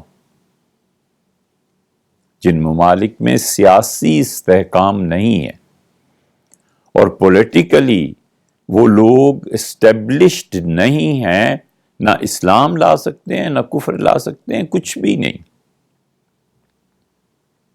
اسلام، کفر، جمہوریت، سوشلزم، بدترین جبر کا نظام اور بہترین انصاف کا نظام سویڈن کا، کیا کہنے یہ اسکینڈینیوین کنٹریز کے، کیا کہنے ان کے نظام کے۔ پورے ملک میں یار 10 آدمی نہیں ہے جو زکوٰۃ لے سکیں. یعنی مسلمان زکوٰۃ ادا کرنے کے لیے اگر وہ شافعی کسی اور مسلک کا ہے اور مسلمان غیر مسلم کو بھی زکوٰۃ دے سکتا ہے، وہ ڈھونڈتا پھرتا ہے کہ کوئی غیر مسلم مل جائے، چلو اسی زکوٰۃ کا پیسہ دے دوں. زکوٰۃ نہیں دی جا سکتی. یہ فن لینڈ کا یہی حال ہے، سویڈن کا حال. کیا کہنے اس نظام کے. وہ نظام ہو، کوئی کفر پہ بدترین نظام ہو، اسلام کا نظام ہو، سوشلزم ہو، جس ملک میں سیاسی استحکام نہیں ہے ہماری اس موجودہ دنیا میں، وہ کسی بھی نظام کو پوری طرح نہیں چلا سکتا. اور ہمارے یہاں سیاسی نظام بندوق ہے، سیاسی نظام نہیں ہے، پالیٹکس نہیں ہے. سب جانتے ہیں کہ کروڑوں ووٹ ایک طرف اور صرف 8-10 آدمیوں کا ایک ٹیبل پہ بیٹھ کے چند دن کانفرنس کر کے مل کے کسی نظام کو متعین کر دینا، جسے وہ اپنے ذوم میں قوم کے لیے اچھا سمجھتے ہیں، اپنے خیال میں ان کے لیے قوم کے لیے بہتر نظام ہے. چند آدمیوں کا کہاں مل بیٹھنا اور کروڑوں ووٹ ایک طرف کچھ ہو جائے، نظام وہ ہوگا جو ہم چاہیں گے. سیاسی عدم استحکام آ نہیں سکتا. وہ کہتے ہیں کیسے سیاسی استحکام کو تمہیں کرنے دیں اور قبول کر لیں. تم اتنے نالائق سیاستدان ہو کہ ایک شخص نے محض اقتدار کی منتقلی جب اس سے زیادہ ووٹ والوں کو ہو رہی تھی تو ملک 2 ٹکڑے کروا دیا، مگر اقتدار خود سنبھالا، دوسرے کو نہیں دیا. وہ کہتے ہیں ہم کیسے تمہیں آزادی دے سکتے ہیں، یہ جو رہ گیا ہے اسے بھی ختم کروانا ہے اب تم نے. اور دوسری طرف مذہبی لوگ یہ جو اب ہوا ہے دھرنا، مولانا نے کمال کی بات یہ کی ہے اس موجودہ سسٹم کے تحت، کہہ رہے ہیں کہ مولانا نے مذہب کے کارڈ کو کھیلا ہی نہیں. وہ ہمیشہ بات کرتے رہے ڈیموکریسی کی، ووٹ کے احترام کی، جمہوریت کی، ملک میں دوبارہ انتخابات کی. تو اس ذریعے سے انہوں نے دنیا بھر کو یہ پیغام دیا کہ میں ڈیموکریسی کا حامی ہوں، میں اس ملک میں جمہوریت لانا چاہتا ہوں، ہم جمہوری نظام چلانا چاہتے ہیں. قوتیں، عالمی طاقتیں ہماری سنیں، ہمارا ساتھ دیں، بندوق کا ساتھ نہ دیں.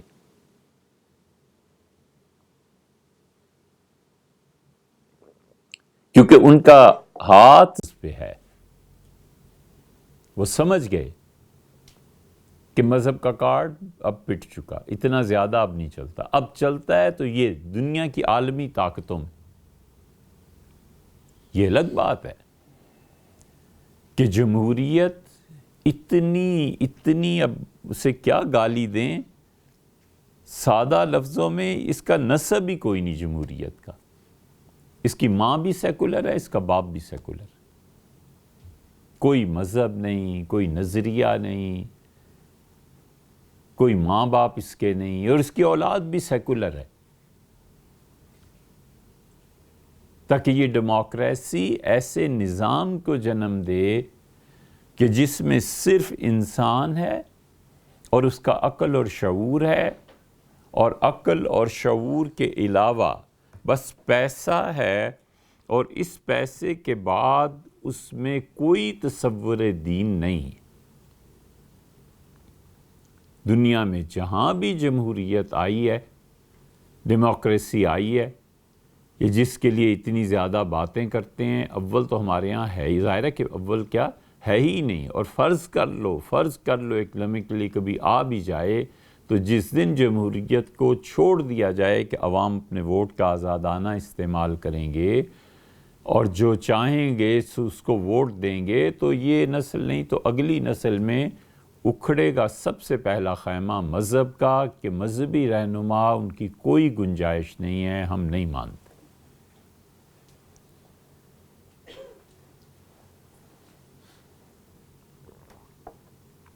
کلیسا اسی لیے اکھڑ گیا، اس کی تباہی کے اسباب، کیونکہ کلیسا سناتا تھا کہانیاں، انہونی باتیں، دین کا کوئی ایسا نظام پیش نہ کر سکنا جو موجودہ دنیا کے مسائل کو حل کرے۔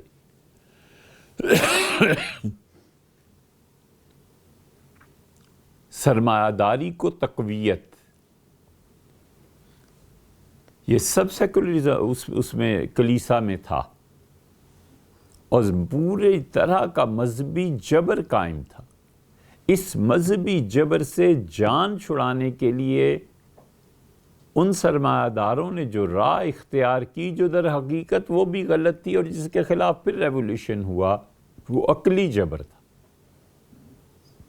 مذہب کے جبر سے کلیسا سے آزادی لی، پادریوں کو قتل کیا، گرجے ڈھا دیے، مذہبی قوتوں کو مارا انہوں نے، پادری کا مذاق اڑایا، سب کچھ ہوا۔ اور پادری اس وقت جس بری حالت میں پہنچے ہوئے تھے والعیاذ باللہ، یہ آج کل کی بھی جو مباحث چل رہی ہیں کہ پادری کس کس چیز کی پیمنٹ کر رہے ہیں اور اربوں ڈالر ان کو خسارہ ہو رہا ہے کلیسا کو، ان کا حال یہی ہو گیا تھا۔ وہ مذہبی جبر تھا، اور اس مذہبی جبر کے بعد جو انقلاب برپا کیا ہے سرمایہ نے، وہ عقلی جبر تھا کہ ہماری عقل میں آتا ہے اس طرح کرو، ہماری عقل میں آتا ہے کہ بائبل کو بالکل تعلیم سے خارج کر دینی چاہیے، اس طرح کرو۔ بھئی کوئی پڑھنا چاہتا ہے تو کوئی نہیں، پڑھنے کی اجازت نہیں ہے، یہ عقلی جبر تھا۔ ایک آدمی کسی غریب کی مدد کرنا چاہتا ہے تو یہ غریب کی مدد کے لیے تمہارے پاس پیسہ کہاں سے آیا ہے؟ اچھا، اس کے پاس پیسہ زیادہ ہے تو اس کو جکڑا کیسے جا سکتا ہے؟ اچھا، اس پیسے میں سے گورنمنٹ کا کتنا حصہ؟ عجیب و غریب سیاہ قوانین انہوں نے بنائے، اور علامہ اقبال نے بالکل ٹھیک کہا کہ اقوام متحدہ میں مل بیٹھے ہیں تاکہ قبروں کو تقسیم کریں، قوموں کو مردہ کریں، ان کی قبریں بنائیں اور ان کو تقسیم کریں۔ کیا بات کہی تھی جارج بش نے؟ اس نے کہا موجودہ اقوام متحدہ کی حیثیت ہی کیا ہے، اگر ہمیں عراق پہ حملے سے منع کریں گے تو ہم اپنی نئی اقوام متحدہ بنا لیں گے۔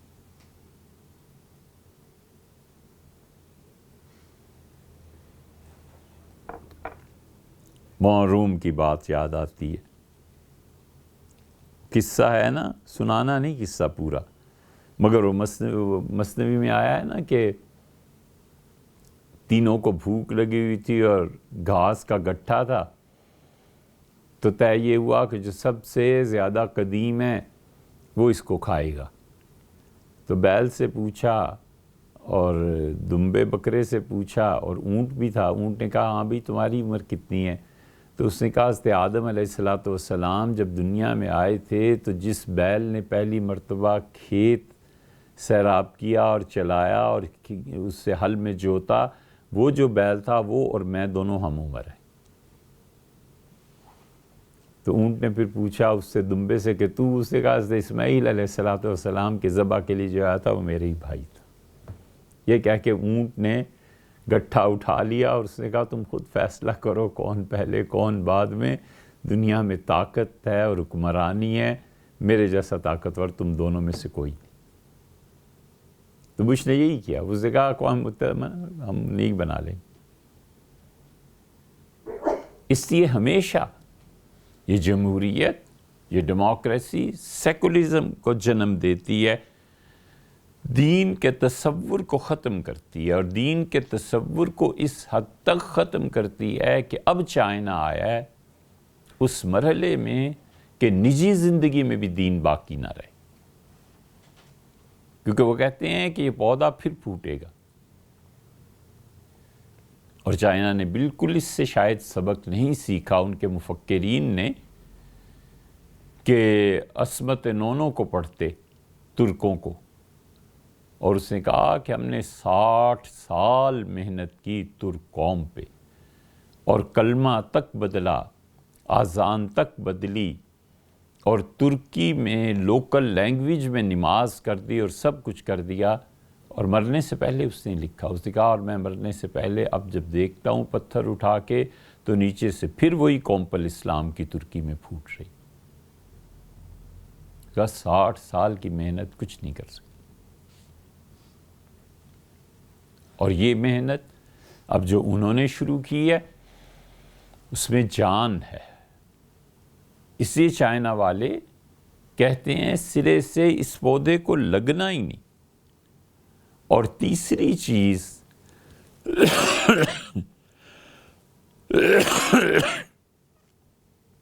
جو سرمایہ دارانہ نظام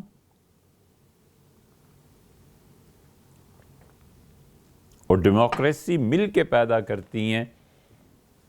کل کچھ لڑکے جو اب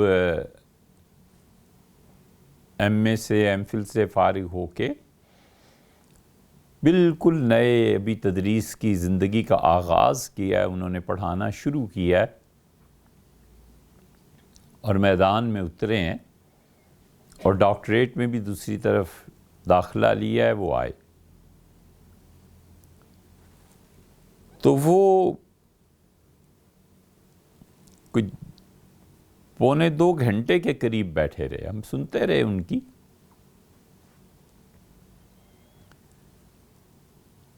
اور جو الحاد اور جو خدا کا انکار اور اس پر مبنی اب تعلیمات آ رہی ہیں اس کا وہ ذکر کرتے رہے۔ اب بعض اوقات یونیورسٹیز کے بچے آتے ہیں پڑھتے ہیں تو وہ چاہتے ہیں کہ نظریاتی مباحث کریں، بڑی اچھی بات ہے۔ ایسے بھی آتے ہیں جو ہم سے پہلی بات ہی یہ کرتے ہیں کہ خدا نہیں ہے،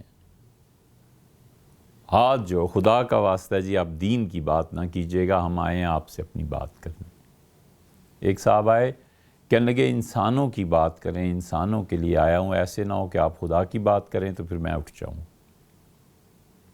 یہ سننا پڑتا ہے سب کچھ، یہ اس معاشرے کی پیداوار ہے۔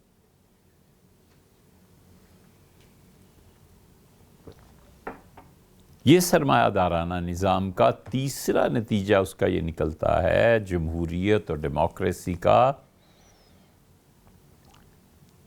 کہ ذہن اتنا پلٹ دیا جائے کہ عام عوام میں، عام لوگوں میں، عام جوانوں کی سطح پر وہ مباحث ہی ختم ہو جائیں جس بحث سے کہیں بھی مذہب کا کوئی ڈانڈا جا کر ملتا،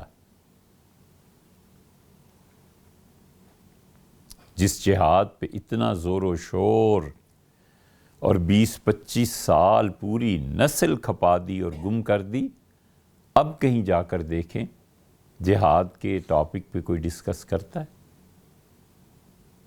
اب کوئی نہیں بولتا۔ اب جہاد کی آیات کہاں گئیں؟ اب مولوی صاحب بھی نہیں بولتے، اب ممبر سے بھی جہاد کی آواز کہاں اٹھتی ہے؟ آج سے پہلے کا جو معاشرہ تھا، زیادہ نہیں 30-35 سال پہلے بھی لوگ پھر بھی پردے کی بات کیا کرتے تھے، اب پردہ کہاں؟ اب پردے کی مخالفت میں کوئی بات ہو تو ہو، وگرنہ نہ حمایت نہ مخالفت کچھ بھی نہیں، اس لیے کہ پردہ آؤٹ آف فیشن ہو گیا، اب وہ بحث ہی نہیں رہی۔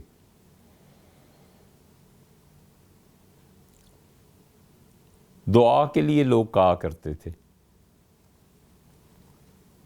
اب بہت ہی کوئی متقی پارسا یا کسی کے ذہن میں کوئی خدا کے ساتھ تعلق خوف ہو تو کسی مشکل وقت میں مصیبت میں وہ بھی کہ دعا کیجیے گا، وگرنہ دعا انڈر ڈسکشن نہیں رہا۔ یونیورسٹی میں، کالج میں، اس سے نئے فارغ ہوئے ہوئے بچے جو تعلیم اور تدریس میں ہیں، ان کے اجتماع میں، ان کے اکٹھ میں، ان کی بیٹھک میں چلے جائیں، بات سنیں، کریں، کبھی یہ موضوع نہیں آئے گا کہ حدیث حجت ہے یا نہیں ہے۔ اس لیے کہ مذہب، یہ سب جمہوریت کے اثرات ہوتے ہیں بشرطے کہ ہو۔ ابھی تو ہے نہیں ہمارے ہاں جمہوریت، ابھی تو پورا ملک صرف چند دماغ ہیں جن پہ چلتا ہے، اور جو نظام وہ دینا چاہیں دے دیں۔ اس لیے ان حالات میں انکار کی شدت کو ابھارنا چاہیے۔ انکار میں بڑی جان ہے۔ ہر آدمی منکر ہوتا ہے، اسی لیے اللہ نے فرمایا وَمَن یکفر بالطاغوت ویؤمن باللہ، اور ہر وہ آدمی جو شیطان کا، طاغوت کا انکار کرتا ہے اور اللہ پر ایمان لاتا ہے۔ کلمہ طیبہ کو لا الہ سے جو شروع کیا گیا تو یہ پوری بھرپور اور مکمل نفی ہے۔ ہم میں سے بہت سے لوگ روز 5 وقت پڑھتے ہیں، اللہم رب ھذہ الدعوۃ التامہ، اے پروردگار یہ پوری دعوت کیا چیز ہے؟ ایپیٹائزر لائے جائیں، پھر مین کورس کھانا لایا جائے، پلاؤ، زردہ، بریانی، روٹی، شیرمال وغیرہ وغیرہ،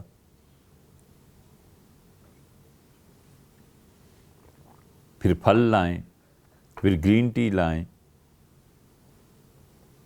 پھر بہت ہی محبت ہو تو جو بیچارہ کوئی غریب ٹیکسی کرا کے آیا تو اس کا کرایہ بھی دے دے۔ یہ پوری دعوت ہو گئی۔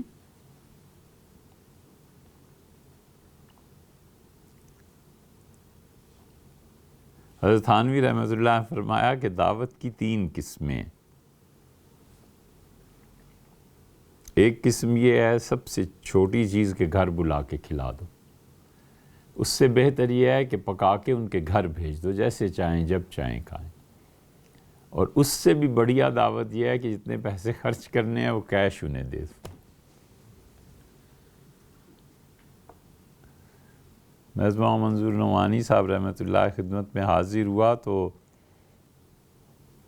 فرمایا ہم آپ کی دعوت کرتے، اور پھر اپنی اہلیہ کو یاد کر کے ان پہ ایسی رقت طاری ہوئی کہ چارپائی ان کی ہلنے لگی، جسم بھی اس وقت بوجھل ہو گیا تھا۔ 35 روپے مجھے دیے اور فرمایا کہ کھانا کھا لیجئے گا، یہ ہماری طرف سے۔ آپ کو پتہ ہے حضرت تھانوی نے 3 طرح کی دعوت رحمۃ اللہ علیہ لکھی۔ میں نے کہا جی۔ فرمانے لگے یہ بس 35 روپے دیے، فرمایا یہ کھانا کھائیے یا جہاں چاہیں استعمال کر لیں، یہ بھی کہا۔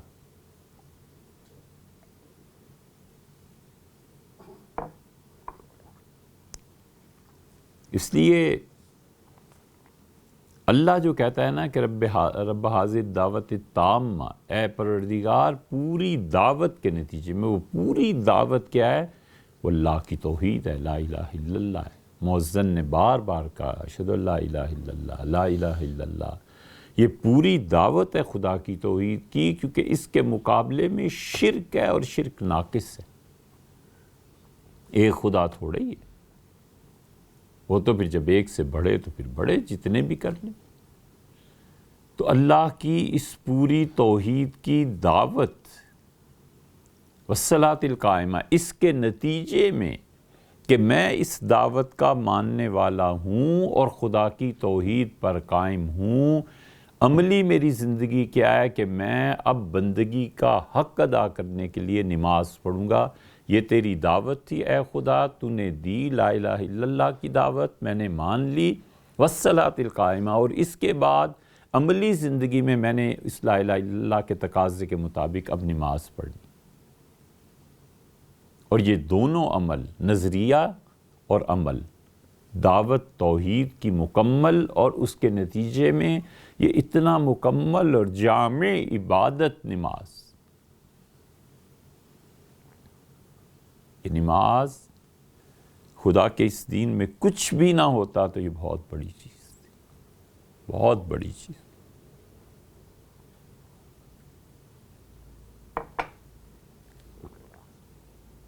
یہ نماز اتنی بڑی چیز ہے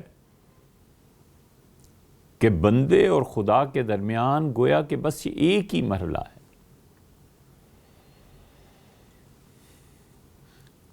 بندگی کا کامل ترین مظہر یہی ہے، اور جو شخص جتنا اس میں ماہر ہے نا اتنا ہی اللہ کا قرب۔ یہ ساری نظریات، یہ ساری مباحث جو ہم بھی کرتے ہیں، ابھی بھی کر رہے ہیں، جب نماز پہ نظر جاتی ہے تو ہیچ معلوم ہوتی ہیں، کچھ نہیں ہے، آگ لگا دیے جانے کے قابل ہیں۔ جو چیز نماز میں ہے کہیں نہیں۔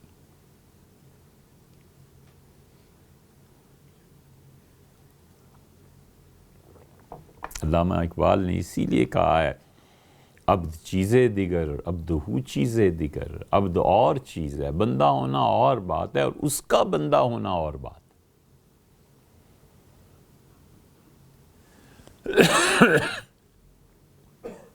نعمت کبریٰ اس کائنات میں مومن کے لیے جنت تو راہ کی گرد نہیں، جنت تو مٹی جوتے تلے آنے والی نہیں، اتنی چھوٹی چیز رہ جاتی ہے۔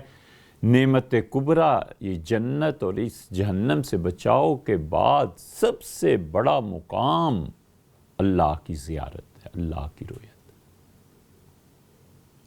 کچھ نہیں ہے اس کے مقابلے میں جنت۔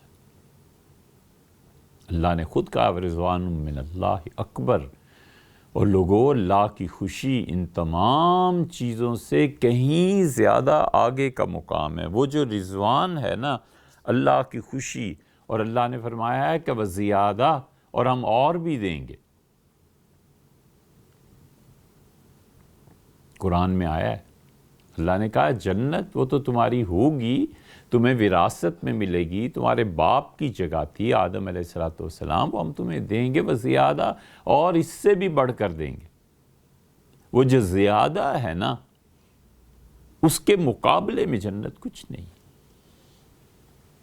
وہ جو اللہ کی رویت ہے، اور اس رویت کے بعد وہ جو سجدہ ہے، کچھ چیزیں عالمی سطح پہ آئیں گی نا، سیدنا مسیح علیہ السلام کا آنا، پوری دنیا، دجال کا آنا، پھر یاجوج ماجوج، پھر ایک ایسا قحط جو لوگوں کو مار دے گا، پھر پوری دنیا میں ایک ہی دن بارش کا ہونا، اور اس بارش کے ذریعے سے سب لاشیں سمندروں میں بہہ کے چلی جائیں گی، اتنی شدید بارش ہوگی۔ یہ سب عالمی سطح ہے۔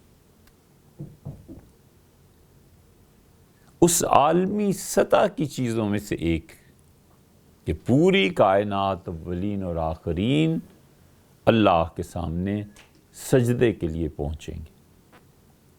اس دن جو جماعتیں بنے گی نا، وہ ہے آخری فیصلہ۔ شاہ ولی اللہ رحمۃ اللہ نے کمال کی چیز یہ لکھی ہے، حضرت کے علاوہ ہم نے نہیں پڑھی ہوئی کہیں۔ یہ شاہ صاحب رحمۃ اللہ علیہ کے علو مرتبت کے دلیل میں شاہ صاحب نے کہا کہ اللہ تعالیٰ کی زیارت، اللہ کو دیکھنا ایسے تھوڑا ہی ہو جائے گا۔ انہوں نے کہا استعداد پیدا کرنی ہے اپنے نفس میں کہ اللہ کو دیکھ سکے۔ استعداد، کیپیبلٹی آہستہ آہستہ پیدا ہوتی ہے۔ مثال بھی غالباً حضرت نے ہی دی ہے رحمہ اللہ، کہ جیسے پہلوان بچے کو ایکسرسائز کراتا ہے، پہلے دن اتنا وزن اٹھاؤ، پھر آہستہ آہستہ مسکولر باڈی کے لیے پھر اتنا وزن، پھر اتنا وزن، پھر بچہ ماہر ہو جاتا ہے وزن اٹھانے میں۔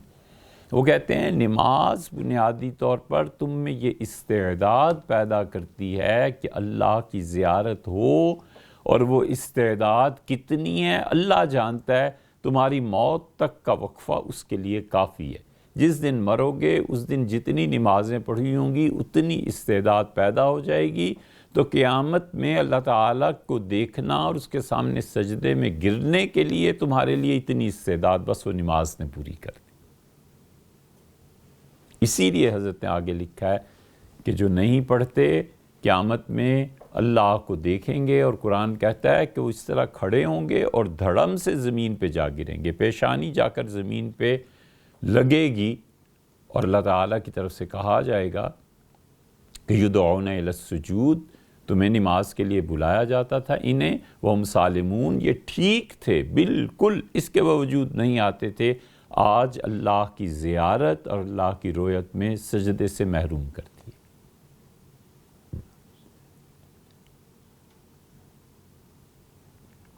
اس لیے انکار کی قوت جو ہے نا، یہ جمہوریت کے خلاف کام کرتی ہے، سیکولرزم کے خلاف۔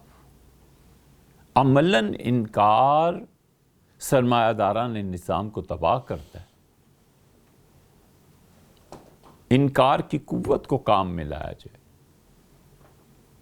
آدھی روٹی خود کھانی ہے اور آدھی غریب کو کھلانی ہے، تاکہ سرمایہ دارانہ نظام کی جڑ میں کھوکھلا پن پیدا کیا جائے۔ اپنا خیال رکھنا ہے اور اپنے بھائی کا بھی خیال رکھنا ہے، تاکہ وہ نظام جو مجموعی اعتبار سے کہتا ہے کہ نہیں کماتے تو مر جاؤ، ہم کہیں جو نہیں کما سکتا اس کی بات سنو، کیوں نہیں کما سکتا اس کے اسباب اور ذرائع مہیا کرو، اور اس کے باوجود اگر نہیں ہے تو مرنے نہیں دینا، ہم نے اس کے زندہ رکھنے کی کوشش کرنی۔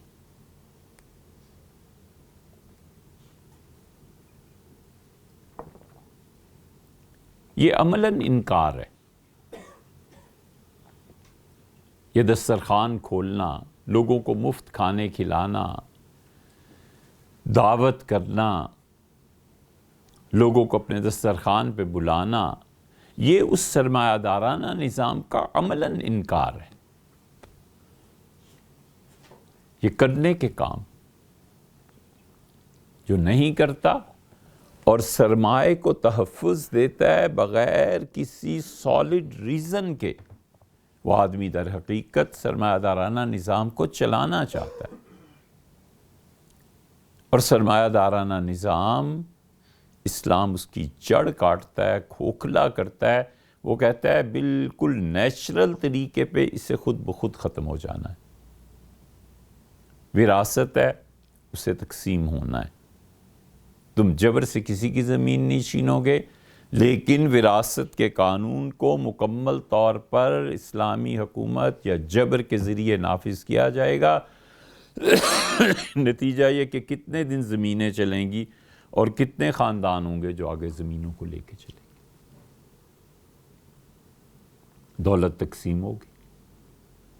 عبداللہ ابن عمر رضی اللہ عنہما نے کیا خوبصورت بات فرمائی۔ ابن عمر رضی اللہ عنہما نے کہا کہ ہم رسول اللہ صلی اللہ علیہ وسلم کے دور میں اپنی ضروریات زندگی کے علاوہ جتنی بھی چیزیں ہوتی تھی اسے لوگوں کا سمجھتے تھے، اپنا مال نہیں سمجھتے تھے، کہتے سب لوگوں کی تھی، ہماری تھوڑی تھی۔ سیدنا عمر رضی اللہ عنہ نے جڑ کاٹ دی اس نظام کی۔ ایک مہینے تک فرمایا کہ مدینہ منورہ میں ان لوگوں کو میرے دسترخوان پہ لایا کرو جو سب سے زیادہ کھاتے ہیں۔ بڑے بڑے پیٹو آئے۔ پھر فرمایا اگلے مہینے ان کو لانا جو تھوڑا کھاتے ہیں۔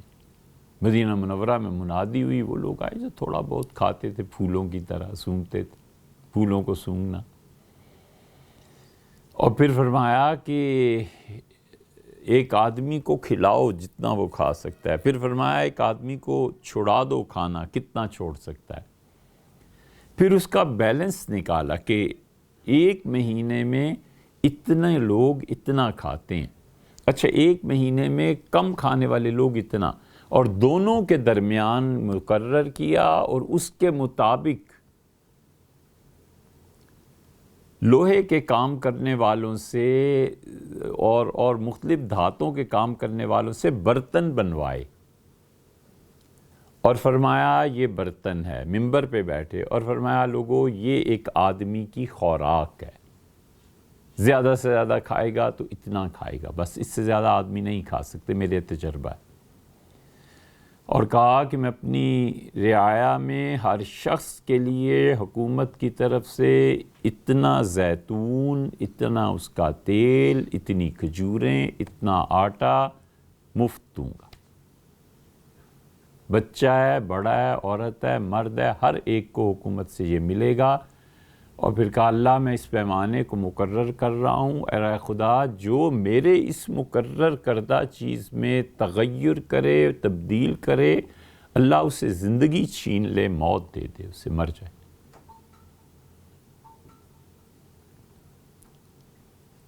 شروع ہوا نظام، لوگوں کو زیتون، اور یہ کسی نے آگے کہا امیر المومنین بچے اتنا کہاں کھا سکتے ہیں، عورتیں اتنا کہاں کھا سکتی ہیں؟ نتیجہ اس کے یہ نکلا ہے کہ یہ چیزیں بازار میں لوگ آ کے بیچنے لگے ہیں، اب آپ کی فری دی ہوئی چیزیں مارکیٹ میں آنا شروع ہو گئی ہیں، تو چپ رہے۔